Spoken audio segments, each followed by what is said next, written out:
Diddy's trial might be over, but the real game starts now: sentencing. The prosecution came with solid examples, the defense with hundreds of messy dockets, and the judge is left to sort it all out. Will Diddy walk away with a light sentence or spend years behind bars? Let's break it all down.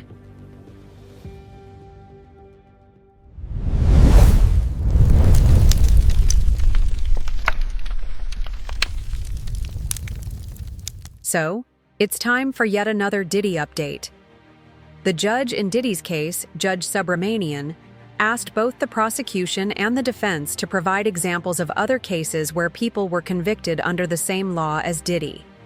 This law is known as the Mann Act, which involves transportation for purposes of prostitution.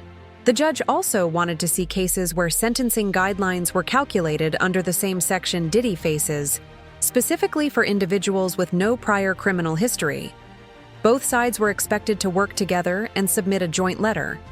But before they began, Judge Subramanian made it clear: don't argue, don't spin it, just give me the data.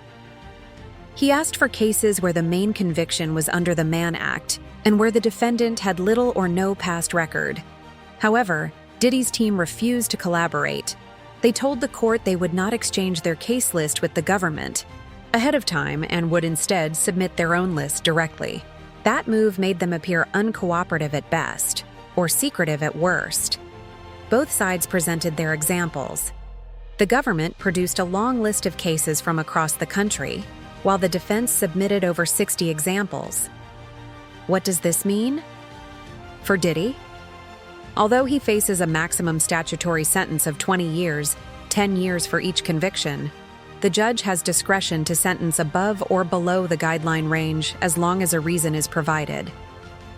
After a lengthy trial, the jury found Diddy not guilty of the most serious racketeering and sex trafficking charges, but guilty on 2 counts of transportation for prostitution under the Mann Act. While he beat the government on the major charges, these convictions still carry serious weight.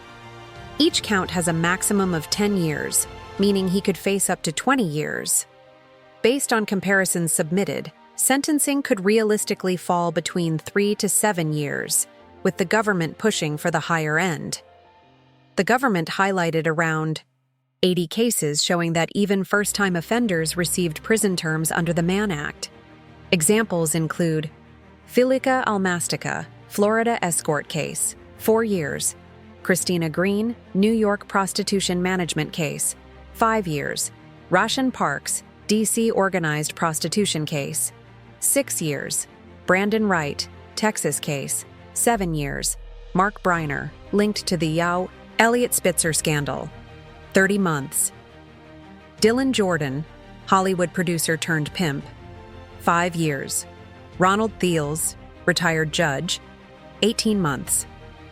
These examples demonstrate a range of 18 months to 7 years depending on circumstances, with more serious conduct leading to harsher sentences. Prosecutors argue that Diddy's behavior, multiple women, ongoing arrangements, and being described as a mastermind places him closer to the heavier sentences. The defense, however, is pushing for comparisons to lighter cases involving older, first-time offenders. Instead of working with the government on a joint filing, Diddy's team went solo.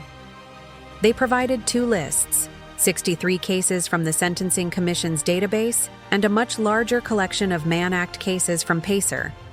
But they admitted many of these records were incomplete, some sealed, some missing sentencing details, and others unclear about guideline applications.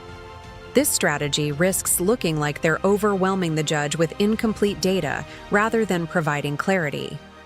Meanwhile, the government's list is far more concise and direct, showing consistent sentencing outcomes: 18 months, 30 months, 5 years, 8 years. In contrast, Diddy's defense looks disorganized, presenting hundreds of dockets with little confirmed information. At the end of the day, this isn't about who can bury the court with the most paperwork. It's about what the evidence shows, and the government's examples demonstrate that people convicted under the Mann Act, even with no priors, still received years in prison. Diddy's team can argue for probation, but the record suggests otherwise. Sentencing will ultimately determine whether Diddy faces just a few years, or significantly more, behind bars. So now it's all in the judge's hands. Will Diddy walk free in just a few years?